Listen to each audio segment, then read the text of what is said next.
ബഹുമാനപ്പെട്ട അധ്യക്ഷനും അധ്യാപകർക്കും മറ്റു സഹപാഠികൾക്കും എൻ്റെ സ്നേഹവന്ദനം. ഇന്നെനിക്ക് നിങ്ങളോടൊത്ത് അല്പസമയം ചിന്തിക്കാൻ കിട്ടിയ വിഷയം സമയം എന്ന സമ്പത്ത്. സമയം എന്ന സമ്പത്ത് എന്ന ചൊല്ല് സമയത്തിന്റെ പ്രാധാന്യതയും അത് എങ്ങനെ ഫലപ്രദമായി ഉപയോഗിക്കണം എന്നും സൂചിപ്പിക്കുന്നു. ഈ ലോകത്ത് ഏറ്റവും കൂടുതൽ വിലപിടിപ്പുള്ള ഒന്നാണ് സമയം. നമുക്കറിയാം, ഒരിക്കൽ നഷ്ടപ്പെട്ട സമയത്തെ തിരിച്ചു പിടിക്കുക എന്നുള്ളത് അസാധ്യമായ ഒന്നാണ്. സമ്പത്തിനേക്കാൾ മൂല്യം സമയത്തിനുണ്ടെന്ന് ഇതിൽ കൂടി നമുക്ക് മനസ്സിലാക്കാം. നഷ്ടപ്പെട്ട പണം, സമ്പത്ത് എല്ലാം നമുക്ക് തിരിച്ചു പിടിക്കാം, പക്ഷേ സമയം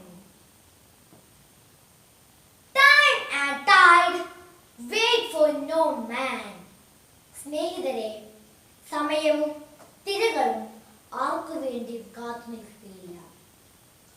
എത്ര മനോഹരമായാണ് സമയത്തിന്റെ പ്രാധാന്യത്തെ ഇത് സൂചിപ്പിക്കുന്നത്. അലസതയോടെ ചിലവഴിക്കുന്ന ഓരോ നിമിഷവും നാം നമ്മുടെ സമയത്തെ ഹനിക്കുകയാണ്. പ്രിയ വിദ്യാർത്ഥി സുഹൃത്തുക്കളെ, ഇനി നമ്മെ സംബന്ധിക്കുന്ന ചില കാര്യങ്ങളിലേക്ക് കിടക്കാം. വിദ്യാർത്ഥികളായ നമ്മുടെ പ്രധാന കർത്തവ്യം വിദ്യ അഭ്യസിക്കുക എന്നുള്ളതാണ്. നമ്മൾ ഓരോ സമയത്തും എന്തു ചെയ്യണമെന്നും എങ്ങനെ ചെയ്യണമെന്നും നമ്മുടെ ഗുരുക്കന്മാർ നമ്മളോട് പറയാറുണ്ട്.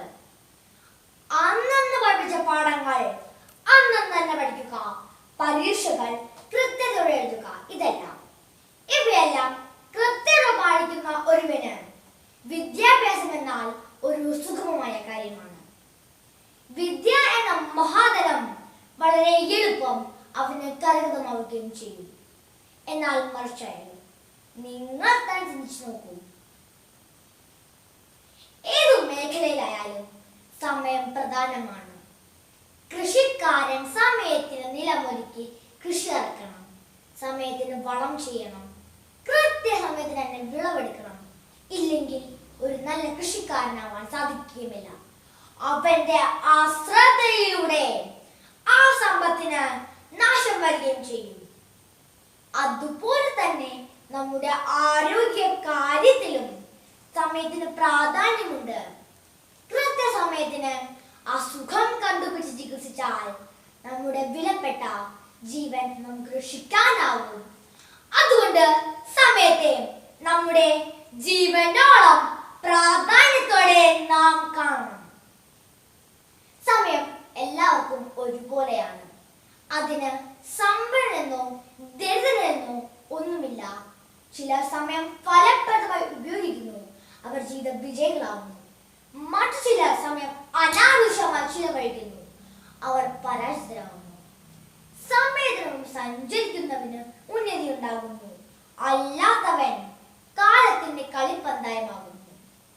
പ്രിയ കൂട്ടുകാരെ, നാം ചെറുപ്പത്തിൽ ഒരു കഥ കേട്ടിട്ടുണ്ട്, ഉറുമ്പിന്റെ പുൽച്ചാടി. അധ്വാനിയായ ഉറുമ്പ് ക്ഷാമകാലം മുൻകൂട്ടി കണ്ട് തനിക്ക് വേണ്ട ആഹാരം ശേഖരിക്കുക എന്ന കാര്യസംഘത്തിൽ ഏർപ്പെട്ടപ്പോൾ മടിയനും അലസനുമായ പുൽച്ചാടി പാട്ടുപാടി നേരം കളയുന്നു. ക്ഷാമകാലം വന്നപ്പോൾ ഉറുമ്പ് താൻ ശേഖരിച്ചു വെച്ച ആഹാരം ഭക്ഷിച്ചു വിശപ്പടക്കി. പുൽച്ചാടിയോ പട്ടിണി കിടന്നു മരിക്കുകയും ചെയ്തു. അതേ കൂട്ടുകാരെ, നാം സമയം ഫലപ്രദമായി ഉപയോഗിച്ചാൽ നമ്മുടെ ജീവിതത്തിൽ നമുക്ക് ആവശ്യമുള്ള സുഖം, സന്തോഷം, സമ്പത്ത് ഇതെല്ലാം ഉണ്ടാകും. പ്രിയ കൂട്ടുകാരെ, നമുക്ക് ഒരിക്കൽ കൂടി ആ കൊച്ചുറുമ്പിന്റെ കഥ ഓർക്കാം. സമയത്തിന്റെ മൂല്യം തിരിച്ചറിഞ്ഞ് അത് നഷ്ടപ്പെടാതെ കഠിനാധ്വാനം ചെയ്ത ആ കൊച്ചുറുമ്പിന് ജീവിത വിജയം ഉണ്ടായെങ്കിൽ ഒന്നുറച്ചാൽ നമുക്കും ജീവിതത്തിൽ ഉയരമെത്താൻ സാധിക്കും.